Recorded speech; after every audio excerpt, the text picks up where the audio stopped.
Okay, so we're going to go ahead and get started. I want to welcome everyone. Thanks for coming to our panel at 4:25 today. So I really appreciate all of you guys being here. We have a great panel lined up for you. And we're going to address is service mesh ready for edge native applications today. My name is Wendy Cartee. I'm with the VMware service mesh team. So we're going to go ahead and get started and have the panelists introduce themselves. Ramki, you want to go first? Yes. Ramki Krishnan from VMware. I lead our open source initiatives on edge and cloud native, specifically focusing on the convergence of telco and enterprise applications. And I'm deeply passionate about geo-distributed applications. People always think about edge computing as just edge, but it's really actually geo-distributed computing. Okay, I'm Parveen Patel from Google. I lead a team that works on host networking. Specifically, we build high-speed packet processing engines for Google Cloud as well as Google internal applications. So all the VPC processing, congestion control for our fabrics, etc. Speaking of edge, today Google announced the launch of Stadia. So that's like, for those of you who don't know Stadia, it's you no longer need a console to play a high-definition, high-performance video game. All you need is a controller, and the game runs in the cloud and streams to your device just like YouTube. And it's one of the most intense edge applications. It's real-time, it's interactive, it needs high throughput, everything we networking guys love. Hi, my name is Ravi Chunduru. I'm Associate Fellow at Verizon Network Systems. So I come from a group called GNT, Global Network and Technology. So my group essentially does the provisioning of all virtual network services for enterprise customers. So I believe customers' deployments, the enterprise edge is the low-hanging fruit to run customers' own applications. So we're going to see a trend of running Kubernetes at the enterprise premises soon enough. Hi, my name is Srini Addepalli. I'm a senior principal engineer in Intel. I lead edge architecture and also ONAP, central orchestrator teams in Intel. I also represent ONAP TSC as well as Akraino TSC from Intel. And also we started a new project in Akraino called ICN, Integrated Cloud Native Blueprint, which is supposed to, it's a stack that intends to run both CNFs, VNFs, and applications as containers. Okay, please check that out. Thank you. Okay, great. Thank you, panelists.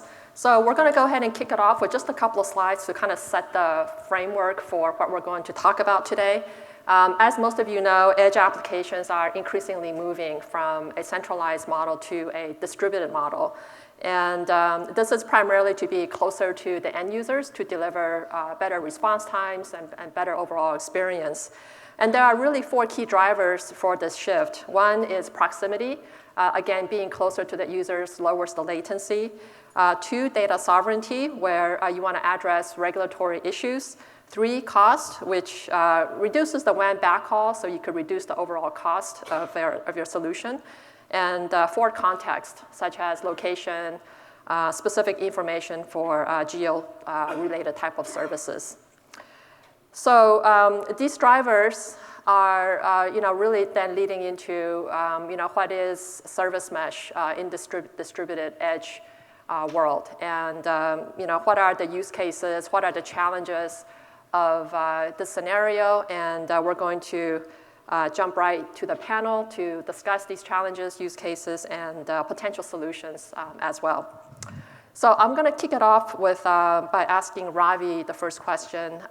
Being a service provider, maybe you could kick this off by explaining what is exactly edge native applications and what are some common use cases that you're seeing? So I believe edge computing is relevant to all the domains where you want to improvise the user experience. Let's take an example. So in a typical healthcare facility, a patient who is in need of a surgery walks into the facility. He is undergoing a MRI scanner, and if the MRI scanner is able to assist the operator in positioning the body, so only few scans can be done, that's a huge experience for the patient. And now these images, scanned images, land up on a MR application that does superimpose of these images and prepare a 3D model. And that 3D model, if it is given to surgeons and they can collaborate together, take recommendations from analytics engine and come with a precise procedure of surgery, then that is improvising the doctor's experience. Now, we are dealing with multiple applications in this use case. We have applications such as the AR, MR, VR applications, and we have health suite application. We have insurance application, persistent storage for the images.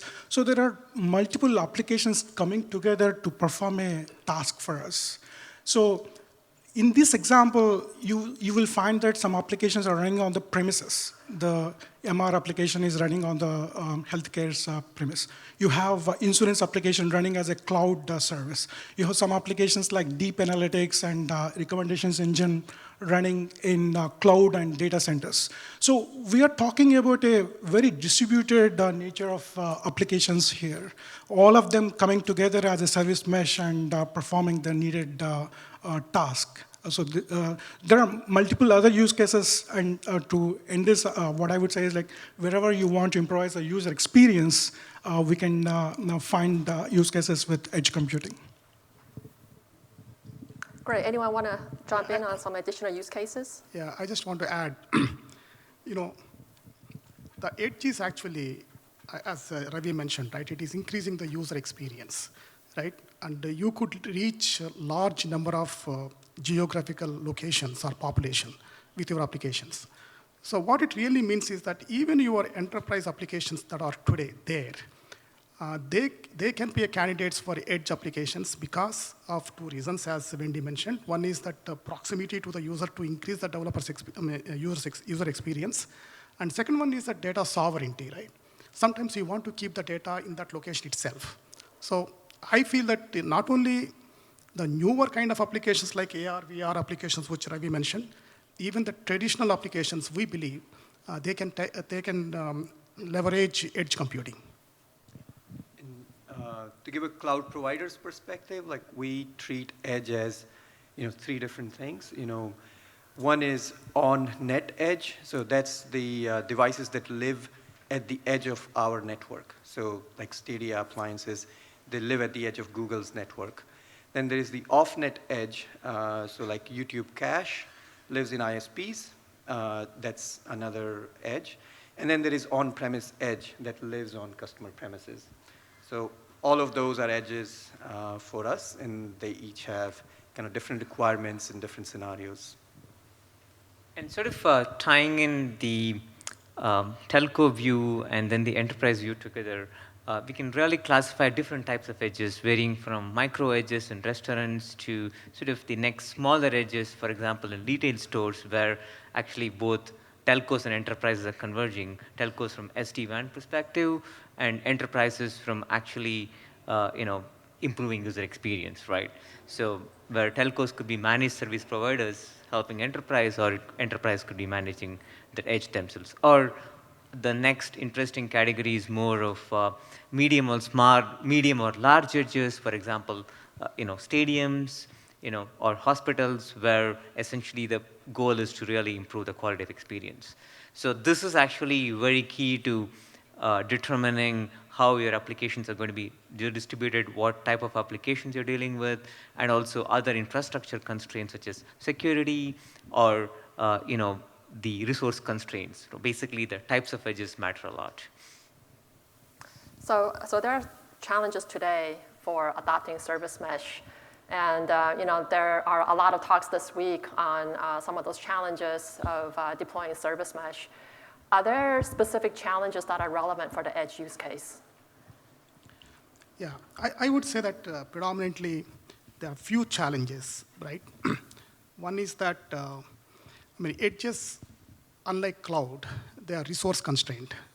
We are talking about one single server node, sometimes in edge locations. So any service mesh technology which we are thinking should work in constrained environments like edges, right? Second is that edges are physically insecure, right? You don't have security guard manning the edge locations. So, if you're talking about the service mesh, there are a lot of key material there that need to be secured, right? That is the second thing. And the third thing is that the edges do not have, many times, your static public IP addresses.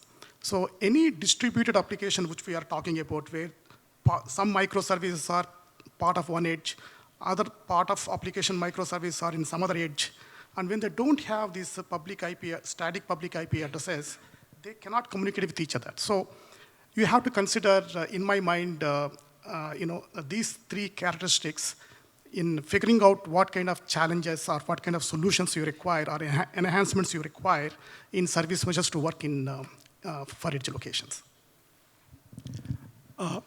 I would like to add a few more points.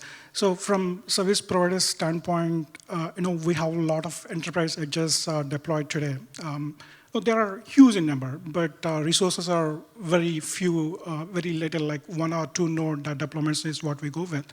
Most of the resources are consumed by our own functions like SD-WAN, firewall, or WAN optimization type of functions, and we leave some space for applications to run. And with the growing demand of a lot many applications to run on the customer premises at the enterprise edge, if we are looking towards taking advantage of the cloud-native tools like Service Mesh, if they themselves take too much of resources, then we'd be in a tight position. So we really like the Service Mesh or any CNCF tools to be really as lean as possible and take advantage of the hardware that is there. For example, hardware accelerations, SmartNIC, or GPUs, if they can take advantage of that, and if the application can only focus on the core logic and any network and infrastructure related issues are offloaded to service mesh type of tools, then it's a better way of utilizing the resources at the enterprise locations. And the second point I would concur is on the security aspects. From a service provider standpoint, we have these edges deployed remotely at numerous locations. It will be good enough if the security is taken care from cloud native standpoint. That is another value proposition that we look forward. So just wanted to stress on the point which Ravi mentioned, especially the network functions and applications converging together on the edge. So today, if you look at what is happening, network functions, for a simple example like firewall or of any kind, right? Or take an example, when you go to the mobile network functions such as SP gateway, right? All of these design patterns are thought out completely separate from applications. There are, of course, a few unique aspects, such as multiple network interfaces for isolation, but the problem is they're considered so separate that the whole deployment and management is a big nightmare. Imagine you have an edge with just 3 to 5 servers, and you want to deploy these network functions, and then also applications in a constrained environment. Because of lack of a converged approach, it's really a pain. Of course, there is some effort in CNCF around the TUG initiative to address some of these problems, but I think there's a lot more that needs to happen to drive towards edge realization, especially a constrained edge realization. Right. So I'd like to add that one constraint we have in edge locations is that in data centers, we're used to doing custom hardware to accelerate software, especially networking. But when you go to the edge, our supply chain doesn't always extend all the way to customer edges. So you have to deal with off-the-shelf hardware. And there's not always standard interfaces through which we can use these acceleration that's available at these edges. So that's another constraint, in addition to, while you want to save as much CPU as possible for the workload, we also have to deal with kind of non-stand or non-customized hardware. So edge usually are very lean on compute, storage, bandwidth, right? You want to minimize the footprint that you consume these types of resources. And Ravi, you mentioned technologies like SmartNICs, GPU for example, can help accelerate performance. What are some of the other techniques, maybe in the user or kernel space, in the operating system, that can be leveraged to optimize performance as well? There are multiple advancements happening in the kernel to speed up the the service mesh capabilities instead of going through a loopback driver, and if we can take advantage of serverless proxies or passing the packets right at the socket layer rather than going all the way down below to the TCP/IP stack, that would be of greater advantage, I see. And we're also working with Srini in the Ekrino project, where we're coming up with multiple other techniques which Srini can add to improvise the performance of this service mesh. Yeah. And we talked about edges having very less number of nodes, right? So there's a big possibility that the communicating microservices could be there on the same node. And as you know, if you look at Istio, which is one of the popular service mesh technologies, they have this data plane called Envoy, right? Which is acting as a sidecar. And if both microservices that are communicating with each other are on the same node, like, why do we need to go through TCP/IP stack? Why can't we just bypass TCP/IP stack? At least the communication between Envoy to Envoy within a node. So that is one thing which we are looking at. How do we speed up? And again, the main intention is that, today the belief is that this, sidecars or proxy-based service meshes, they occupy almost 50% of the resources, and only 50% resources are available for application containers. So the purpose is that we should make 90% of the cores for applications or resources, and 10% maybe for sidecars. So that's where we are looking at what are the techniques that we can optimize service mesh technologies. Of course, tomorrow when the SmartNICs become popular, the entire Kubernetes networking, including service mesh or Envoy, can be offered to SmartNIC, possibly. That could be another longer term item. But in the shorter term, we are trying to look at how do we optimize Envoy to Envoy communication, and how do we accelerate Envoy using crypto accelerators so that it uses less number of resources, and things of that nature is what we are kind of trying to address in our kind of ICN blueprint.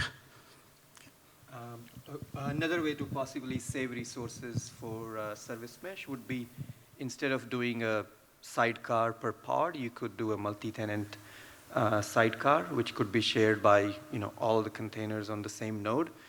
But then the challenge is you have to provide sufficient isolation between different customer workloads. But if you can do that, then maybe you don't need 50% resources for service mesh.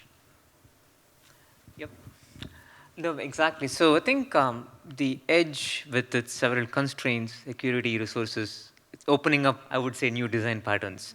Certainly just add to that point which Parveen said, a new design pattern we could think about is essentially in this example, just coding this example, you have several microservices, right? For example, decoder, encoder, even distribute. You could consider, though one is like view them as separate microservices, other ways to think about them as containers in a same microservice. You could think about it that way, because you could say, hey, these are all mostly code developed and then code tested. You're not going to have possibly independent upgrade cycles for each one of them. And with that assumption, what is totally possible is you could package them together, right? And then naturally, then all of them will get scheduled on a single node through an external load balancer. You just direct to one of those instances of those microservices. So basically, that way, all the communications between these microservices are happening on a single node. You can start with the Linux kernel, but you have the opportunity of also going user space communication, right? Which definitely brings at least one distinct advantage in minimizing the kernel context switching. And we have seen this over and over again. Like basically, the kernel, going through the Linux kernel, the biggest problem is controlling the context switching. Whereas user space, you can really, it's much more fine-grained control. And when you go to user space, what is also interesting is hardware vendors, Intel, ARM, everybody's coming up with innovations on just the communication mechanism, but it's all happening in a user space, not in the kernel, because the kernel is IPL and it's got so many challenges. So there are so many interesting design patterns emerging, and there is no one solution fit all, right? I mean, you have to start from the top, look at application, look at, other the types of edges, right? That's very key. Characterize the edge, and then think about this holistically and make the right choice. So far, I heard hardware optimization techniques, some software techniques, especially you mentioned proxyless service mesh. So there are many service mesh technologies out there that are based on proxy sidecar model, and proxyless models are coming up too. For edge specifically, I mean, what are the pros and cons of deploying a proxy versus a proxyless model, other than resource consumption? Yeah, yeah. One thing is that proxy-based today the Istio Envoy that combination is the proxy-based service mesh, right? Essentially, it not only uses lots of resources, but also it introduces a lot of latency. In the edges, typically the intention to move the applications to the edges is to have low latency kind of paradigm, right? So it is so how do we basically figure out? And then other pattern is that the most of the proxy-based service meshes are meant for higher level of protocols like TCP, HTTP, gRPC kind of things. But in edges and IoT kind of environments, you have non-HTTP, non-gRPC based applications, right? So the thought process is that we, for those kinds of applications and applications that require low latency, you need proxy-less service meshes, right? So that's one of the thought process we have in creating service mesh for layer 3, layer 4. Again, basically the advantage is that it's a faster, low latency, and it might not provide the entire advantages of Istio. For example, you have this traffic visibility that may not be there to that great extent. It might have visibility at the 5-tuple level, but not at the API level. And also, maybe your traffic distribution will be at the 5-tuple TCP, 5-tuple level, but not maybe at the granular level. So there are some disadvantages going with the proxy-like service mesh, but the advantages being low latency and higher performance. One of the ways people are trying to kind of eat their cake and have it too is by getting visibility into traffic inside the kernel, like with KTLS and combination of KTLS and eBPF. You can actually look inside the packets even because you're offloading encryption to the kernel. So that could work for lots of scenarios, but certainly not for everything. But it will give you transparent MTLS, and you can look deeper inside your payloads. So even though we're talking about proxyless service mesh, I do see a challenge in how we can get deep insights into the API level. So application would implement multiple APIs. So with our upcoming approach of programmable networks, having that awareness is again key. So the challenge is how can I still get that API awareness with proxyless service mesh is one key thing I'm looking towards. So one thing I would definitely like to add is the proxyless should be thought of even for gRPC or HTTP design patterns. It all depends on the requirements. It may be that the the API rate limiting control needed only for certain patterns, communication patterns, not for everything. And it's really a design choice, right? So. Okay, and then I want to unpack, you mentioned security earlier. Obviously, security is a big concern, especially at the edge. Does service mesh alleviate some of that security concern? Service mesh, of course, provides security for microservices. But the problem statement is really how do you basically secure the service mesh itself, right? So in case of cloud, we are service mesh is, is being provided by cloud provider. And the private keys of Istio, Citadel, for example, or user certificate private keys of Envoy is not a big concern there in cloud. But in the edge locations, it's very easy to steal your hard drive or SSD drive, and can figure out your private keys, secrets, passwords, and everything like that. So what I was saying is that when we deploy Istio in edge locations, which are physically not so secure, we must ensure that the private keys, whether the CA certificate private key or whether the user certificate private keys are secured with the hardware root of trust, maybe TPM or secure guard extensions or trust zone and things of that nature. That is must in my mind for service mesh to be successful in edge locations. So I really like the point Srini brought up, and what I would like to add is we see this as a common problem in all service meshes. We investigated Linkerd, Aspen Mesh, other service meshes, and they're all using the current cloud design pattern where the cloud itself is more secure.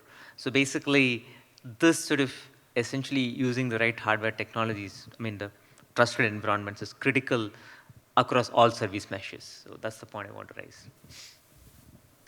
And in the scenario that we just talked through, where you're optimizing hardware with GPU and SmartNICs, et cetera, you have user space, kernel space optimization.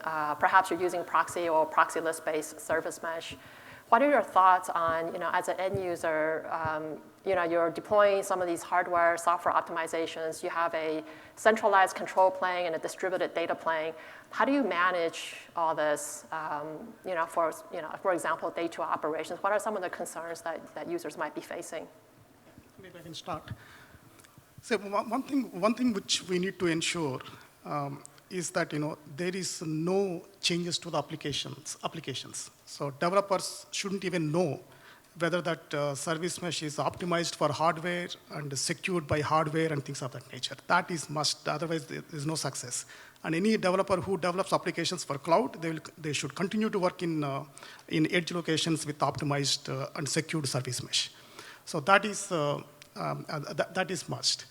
So when we say that service mesh needs to be optimized and secured, we believe that the service mesh technologies that are designed for, or that are basically tuned for edge locations would be a separate image by itself. Like Istio, Citadel may need to take advantage of HSMs or PKCS 11-based HSMs for key security, right? And then enhance Envoy to leverage user space communication, especially if it is other microservice in the same node, or accelerate using crypto accelerators which we have. All that should be, of course, away from the applications, and it should be part of the service mesh technologies. Okay, just want to stop here and ask the audience, how many people have service mesh deployed, either in a lab environment or in a POC environment? Could I see a show of hands? Okay, wow, that's great. That's excellent. And how many of you are actually using it in an edge application scenario? Anyone? Okay, not yet. Okay, so hopefully this panel has been useful. We have roughly about 6 minutes left, and I want to take another poll, and we'll open it up for Q&A. So first, I want to ask the panelists first, as your concluding statement, is service mesh, in your opinion, ready for edge native applications today? We'll start with Srini. Not yet, but it's getting there. Yeah, I agree. We're getting towards it. By working closely with the community, we are happy that we are sharing requirements with open source projects, and then getting that tools evolved to our needs. Yeah, so that's a good point. And maybe also include, if you were to convey one wish item for the service mesh community, what would that wish item be? Specifically for edge. As I said earlier, right, so it has to be as lean as possible. That's a main requirement for us. And then insights into the application, traffic, and everything, right? So the important point here is imagine a customer has 2,000 enterprise premises. And if there is a issue, developer has to go and find out where that issue is. And he cannot go into all those edge deployments and then debug that. So what we need is, what we are looking towards is a centralized management pane of glass where I can aggregate all of that issues, all of that logs and events and insights, metrics, and then able to debug that issue in a seamless manner. Is that what we are looking towards? So on the first question, whether service mesh is ready for cloud edge native applications, I guess it depends on which edge and which applications and which service mesh. There are clearly examples of it being deployed for, CDNs have been doing this for a long time, and things like Stadia exist and use service mesh. But if you talk about the open source service mesh for 5G, probably not there yet. In terms of the wish list, I would say, we have to work together as a community to find a common way to take advantage of accelerators, specifically for networking. What's the API to offload networking? Is it P4? Is it eBPF? I don't think we have a clear answer yet, but we should try to get there. Ideas for KubeCon Europe submission, right? Yeah. If anyone is covering that area, these are great topics. Ramki? Definitely, to me, there is a lot more to go, but it's a good progress we're making towards service mesh for edge deployments. And to me, the biggest pain point I would like to be solved is essentially the convergence of layer 2.4 and layer 7, right? So to me, that's a key for solving the proxyless service mesh problem. So today, the way things are, like L24 goes on one path. You have no idea what you're doing there, right? You have CNI involved there. And this one, like you have Istio, you have Linkerd, no CNI. It's all completely fragmented. How do you bring this ecosystem together is absolutely key to solving the proxyless problem, and especially for going edge native. Awesome. And Srini, we didn't catch you on what is your one wish item for the community for the service mesh at the edge? To me, I am assuming that edges are typically mostly insecure from the physical point of view. I feel that without solving security challenges, it could be problematic in my view, but that would be my first ask. Yeah. Security, okay, great. So with that, I'm going to open it up to the audience. Would anyone like to ask a question? There is a mic in the middle of the floor, and yes, please.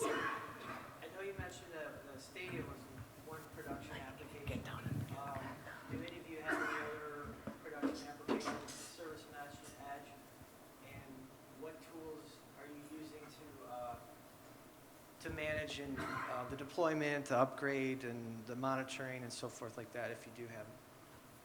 Can you speak to that? Right. So Google does have like CDN edges, and they do run functions, things like WAF and other applications. So those are managed, just like the data center applications, Borg. You can think of it as internal version of Kubernetes. It's the same monitoring tools, same deployment model. It goes through the same release pipeline, CI/CD, as anything else.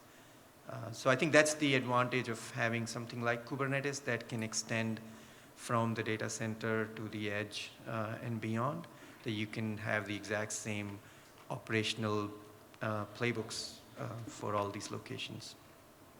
How many people in the audience believe service mesh is ready for edge native application? How many people say yes? How many people say no? Okay, lots of no's. How many people say it depends? Depends on the application. Okay, so a few of you. Okay, good.